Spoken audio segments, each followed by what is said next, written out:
Assalamualaikum warahmatullahi wabarakatuh. Perkenalkan, nama saya Fadiana Ayu Rahmawati dengan nomor induk mahasiswa 2306020002 dari kelas Statistika 6A. Nah, di sini saya akan sedikit menjelaskan atau membahas mengenai fisika modern, yaitu yang berjudul dengan hukum Rayleigh-Jeans, di mana video ini saya buat guna untuk memenuhi tugas akhir, yakni ujian akhir semester dari mata kuliah fisika modern yang diampu oleh Ibu Dr. Ernadis Paula Kusumawati MSI. Baik, di sini kita memiliki beberapa pokok bahasan, di antaranya yaitu yang pertama, kita nanti akan bahas mengenai pengertian atau definisi dari hukum Rayleigh-Jeans itu sendiri. Kemudian yang kedua yaitu mengenai kriteria, yakni kriteria dari hukum Rayleigh-Jeans. Kemudian yang ketiga yaitu mengenai kegagalan dalam melakukan pengamatan atau percobaan dari hukum Rayleigh-Jeans. Kemudian yang keempat ini mengenai bencana ultraviolet, di mana nanti di dalamnya itu akan dibahas mengenai teori serta persamaan dari hukum Rayleigh-Jeans itu sendiri. Dan yang terakhir yaitu membahas mengenai pemanfaatan hukum Rayleigh-Jeans ini sebagai teknologi. Memasuki pokok bahasan yang pertama yaitu mengenai pengertian atau definisi dari hukum Rayleigh-Jeans, di mana hukum Rayleigh-Jeans ini merupakan suatu hukum dari fisika modern yang ditemukan oleh dua ilmuwan asal Inggris, yakni pada tahun 1900, yang bernama Lord Rayleigh dan Sir James Jeans, di mana menurut hukum ini semakin pendek suatu gelombang, yakni seperti sinar ultraviolet, maka intensitas radiasi dari energinya itu semakin tinggi, bahkan menuju tak hingga.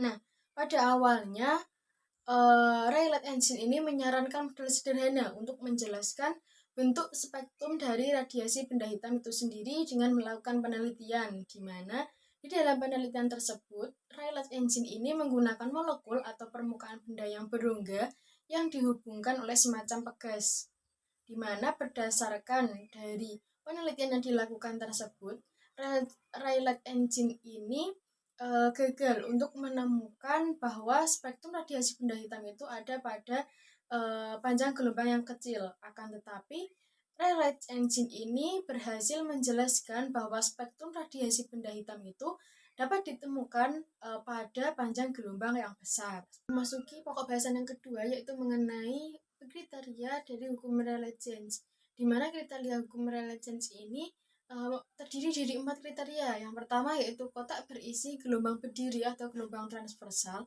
di mana simpul gelombang itu terjadi pada masing-masing dinding. Kemudian yang kedua yaitu di dalam kotak bervolume V itu terdiri dari sejumlah N gelombang, di mana dapat dituliskan dengan persamaan N sama dengan 8pi dikali V, kemudian dibagi lambda pangkat 4.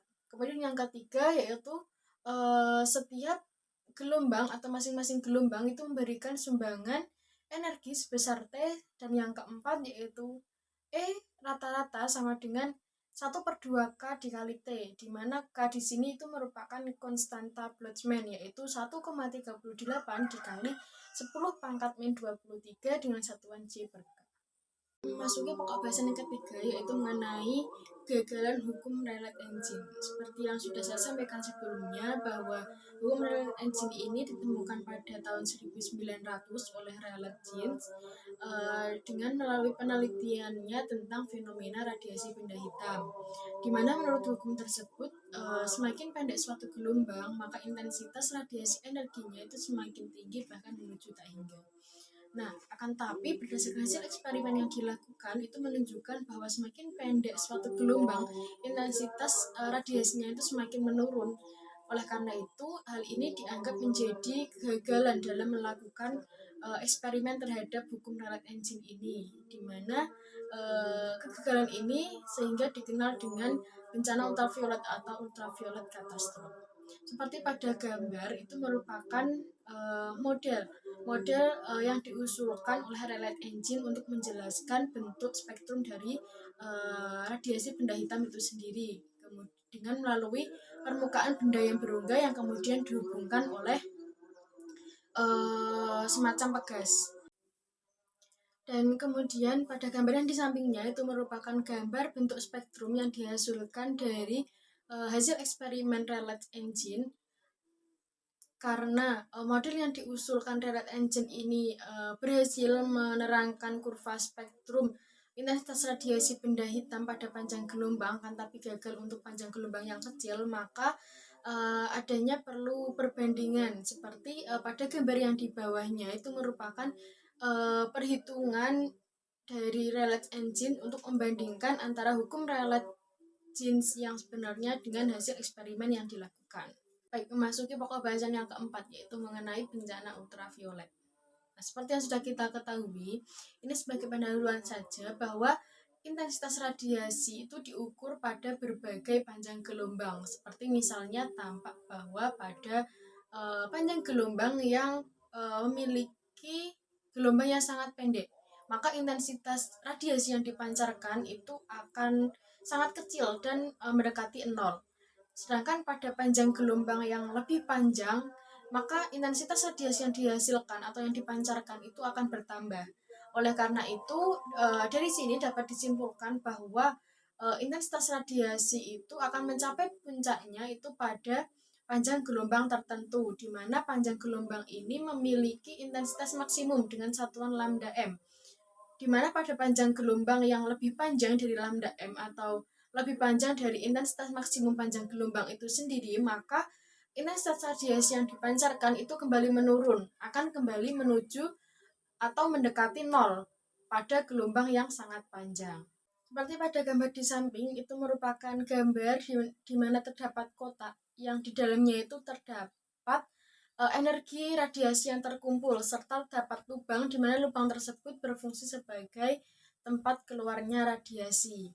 Nah, dari gambar tersebut, para ahli fisika itu menganggap bahwa gelombang elektromagnetik dalam kotak itu membentuk gelombang berdiri atau stasioner. Oleh karena itu, para ahli fisika itu menggunakan persamaan statistik untuk mendapatkan persamaan intensitas radiasi sebagai fungsi panjang gelombang yang dapat dituliskan dengan persamaan I sama dengan C kali T kali lambda kali 4, di mana dengan I itu intensitas radiasi, kemudian T itu suhu mutlak benda dengan satuan Kelvin, serta lambda itu merupakan panjang gelombang. Nah, dengan demikian persamaan tersebut dijadikan atau disebut sebagai hukum radiasi Rayleigh Jeans yang menyatakan bahwa pada panjang gelombang yang besar, maka intensitas radiasinya itu menuju atau mendekati nol. Hal ini sesuai dengan hasil pengukuran, akan tetapi pada panjang gelombang yang kecil, antara dugaan hukum Rayleigh Jeans dengan pengamatan itu tidak sesuai, sehingga penyimpangan atau ketidaksesuaian ini disebut atau sering dinamakan dengan bencana ultraviolet atau ultraviolet katastrofe seperti yang telah disebutkan tadi.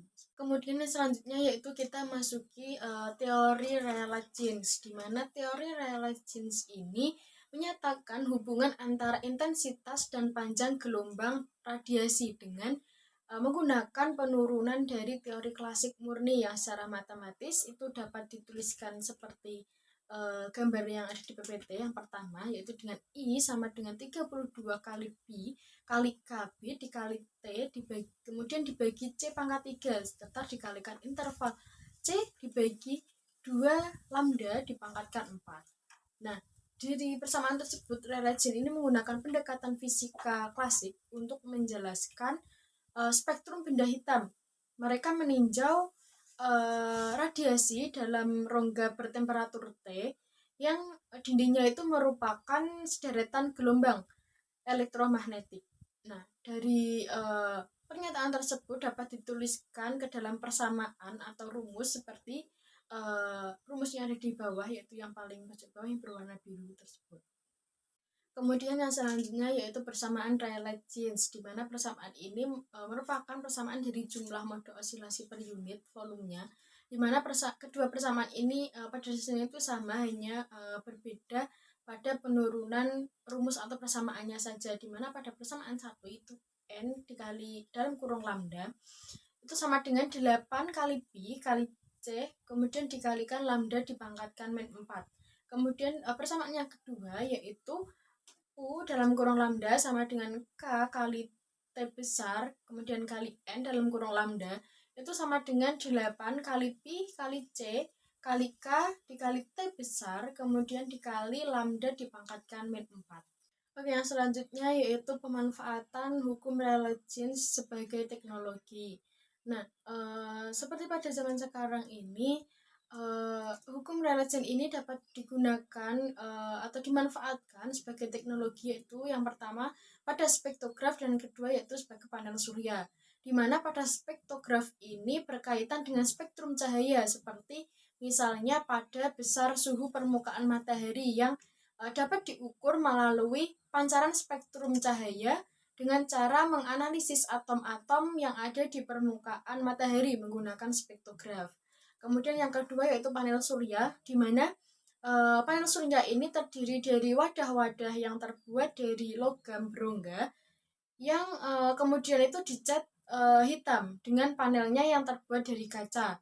Kemudian kalau radiasi dari matahari itu akan diserap oleh permukaan hitam yang ada pada panel surya tersebut dan dihantarkan secara konduksi melalui logam. Kurang lebih contoh pemanfaatan dari hukum Rayleigh-Jeans itu seperti itu. Baik, mungkin cukup sekian pembahasan materi mengenai hukum Rayleigh-Jeans kali ini. Semoga bermanfaat, ada banyak kesalahan dan kekurangannya, mohon maaf. Saya akhiri, wallahul muwaffiq ila aqwamit thoriq. Wassalamualaikum warahmatullahi wabarakatuh.